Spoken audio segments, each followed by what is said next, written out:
കുറച്ച് വാക്യം വായിക്കാം. തമിഴ് വാക്യം. என் வாழ்வில் இனி ஒரு சாபமும் இராது. கிறிஸ்துவனுடைய கைகளில் இருந்து வழிகிற இரத்தம் என் கைகளில் விழுகிறது. நான் கைகளில் சுத்தமுள்ளவனும் இருதயத்தில் மாசில்லாதவனுமாய் இருந்த என் ஆத்துமாவை மாய்க்கு ஒப்புக்கொடாதிருப்பேன். கிறிஸ்துவனுடைய பாதத்திலிருந்து வழிகிற இரத்தம் எனக்காக சத்துருனுடைய தலையை நசுக்குகிறது. மாட்டுக்குட்டியனுடைய இரத்தத்தினாலும் சாட்சியின் வசனத்தினாலும் நான் சாத்தானை ஜெயிப்பேன். வெளிப்படுத்தல் 12:11. ஆதாமின் விழாவிலிருந்து ஏவாள் வந்தது போல் கிறிஸ்துவின் விழா கிழிக்கப்பட்டு அதில்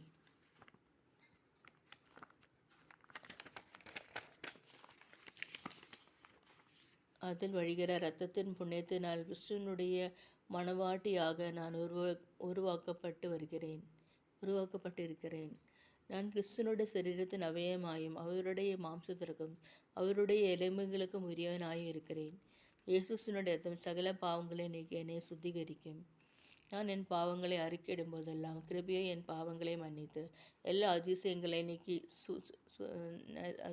நீக்கி சுத்திகரிப்பதற்கு இயேசு உண்மையின் நீதியும் உள்ளவராயிருக்கிறார். இவ்வளோ அருமையான வசனங்கள். இயேசு கிறிஸ்துவின் இரத்தம் எனக்காக சிந்தப்பட்ட புதிய உடன்படிக்கை இரத்தமாயிருக்கிறது. இயேசு கிறிஸ்துவினுடைய சிலுவையில் எனக்காக சிந்த இரத்தத்தினாலே சமாதானத்தை உண்டாக்கி யாவற்றையும் அவர் மூலமாக தமக்கு ஒப்புரவாக்கி கொள்ள சித்தமானார். என் பாவங்களை நான் அறிக்கை செய்து விட்டுவிட்டு தேவனுடைய இரக்கத்தை பெற்றுக்கொள்வேன். நானோ கர்த்தராகிய இயேசு கிறிஸ்துவினுடைய சிலுவையை குறித்து அல்லாமல் வேறொன்றையும் குறித்து மென்மை பாராட்டாதிருப்பானாக. உலகம் எனக்கு சிலுவையில் என்று இருக்கிறது. நானும் உலகத்திற்கு சிலுவையில் அறையுண்டிருக்கிறேன். இதெல்லாம் ஒரு விசுவாச வார்த்தைகள் அவற்றை கூறுகிறேன். நான் கர்த்தருடைய நாமத்தை அறிந்திருக்கிறபடியால் அவர் என்னை உயர்ந்த அடைக்கலத்தில் வைப்பார். நான் கர்த்தரை நோக்கி கூப்பிடும் போதெல்லாம் அவர் எனக்கு மறு உத்தரவருளை செய்வார். ஆபத்து நேரங்களில் கர்த்தர் தாமே என்னோடு இருந்து என்னை தப்புவித்து என்னை கனப்படுத்துவார்.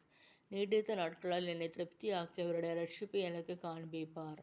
எனக்கு ஒத்தாசை வரும் பர்வதங்களுக்கு நேராக என் கண்களை ஏறெடுக்கிறேன். வானத்தையும் பூமியை உண்டாக்கின கர்த்தரிடத்திலிருந்து எனக்கு ஒத்தாசை வரும். என் காலை தள்ளாட ஒட்டார். என்னை காக்கிறவர் உறங்கார். என்னையும் என் குடும்பத்தாரையும் காக்கிறவர் உறங்குவதும் இல்லை, தூங்குவதும் இல்லை. உன் கண்கள் மாத்திரம் நான் அதை பார்த்து துன்மார்க்கருக்கு வரும் பலனை காண்பேன்.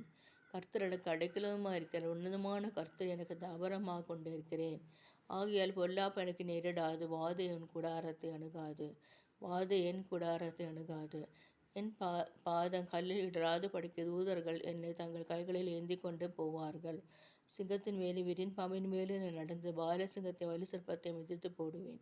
நான் கர்த்தரிடத்தில் எப்பொழுதும் வாஞ்சியிருக்கிறபடியே அவர் என்னை விடுவிப்பார். ஆமீன்.